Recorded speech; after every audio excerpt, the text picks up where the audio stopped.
안녕하십니까? 행정심판연구소입니다. 오늘의 블로그 소식은 음주 이진 가중처벌, 이젠 방심할 수 없다입니다.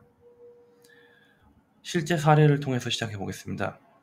음주운전 2회로 실형 선고, 법원에서는 10년 이내 재범 판단이라 징역 1년 6개월 실형 확정을 당하는 사건이 있었습니다. 음주운전은 단순 실수가 아닌 상습적 위험 행위로 간주되어야 한다라고 강조를 하면서 이제 실형 확정이 내려진 건데요. 해당 판결은 2025년 개정 형법과 도로교통법 조항을 근거로 이루어졌습니다. 옛날에는 음주운전 삼진 아웃제라는 말이 있을 정도로 3번까지는 어떻게 봐줄 수 있는 게 있었는데 이제 그 말도 옛말이 되었습니다. 윤창호법 이후 2회 적발 시에도 형량이 무거워졌고 23년 개정을 통해 10년 이내에 2회 이상 적발 시 가중처벌이 적용되는 것이 명확하게 법제화되었습니다.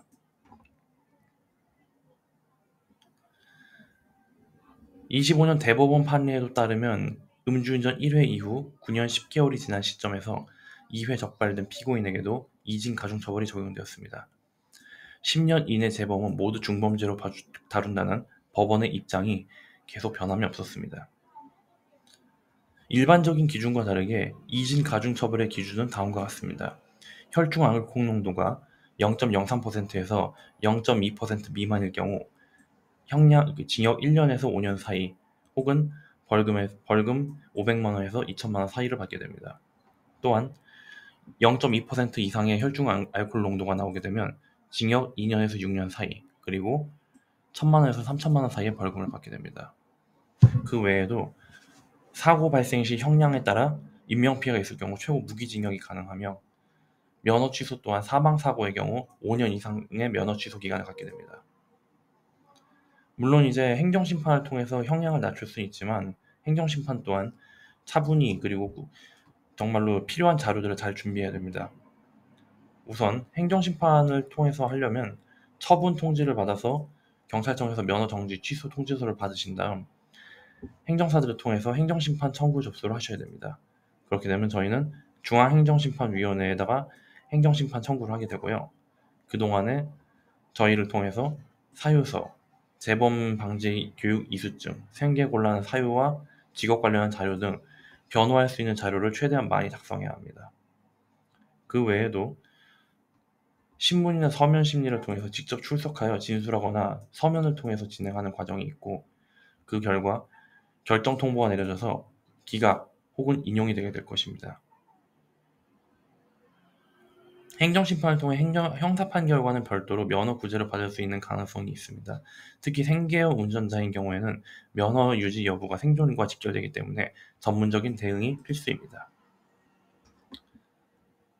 왜 갑자기 2회 적발인데 실형까지 나오는 경우가 있냐고 물어보시는 분도 있으신데 음주운전은 단순한 실수로 보기 어려운 범죄입니다. 25년 대법원의 전원 합의체 판례는 다음과 같이 판단했습니다. 10년 내 2차례 이상 음주운전을 한 피고인은 의도적 법 위반 위험성을 내포하고 있으며 이는 사회적 신뢰를 해치는 중대 행위이다. 즉 단순히 2회 적발에는 수치가 아닌 사회적 위험성과 반복 가능성이 주요 판단 요소입니다. 반성문을 쓸 때 쓰더라도 단순하게 잘못을 했다, 죄를 지었다라는 반성문이 아닌 진정성이 있는 다시는 안 하겠다라는 걸 넘어서 왜 이런 일이 반복됐는지 성찰과 구체적인 재발 방지 등 여러 가지 객관적인 자료가 필요한 상황입니다. 이를테면 실제로 다른 고객분들이 신청을 해주셨을 때 저희가 도와드린 것처럼 사실 중심과 구체적인 재범 방지 계획, 그리고 음주 치료 이수증, 차량을 판매했다는 증빙 자료 등 경제적 곤란 자료를 증명한다든가 여러 가지 객관적인 문서들이 같이 있으면 좋습니다. 대리운전을 부르려고 했으나 직장 동료의 권유로 직접 운전하겠다든 그런 현실적인 사유 혹은 현재는 알코올 상담과 심리치료를 병행 중 이런 식으로 자신의 노력을 증명할 수 있는 무언가가 필요합니다. 음주 이지는 한순간의 실수가 아닌 법적 생존의 분기점입니다. 형사변호 외에도 면허 취소 구제, 행정심판 대응 전략까지 행정심판연구소와 함께 마련해야 합니다. 음주운전 2회 적발 그냥 넘기지 마시고 언제든지 연락 주시기 바랍니다. 감사합니다.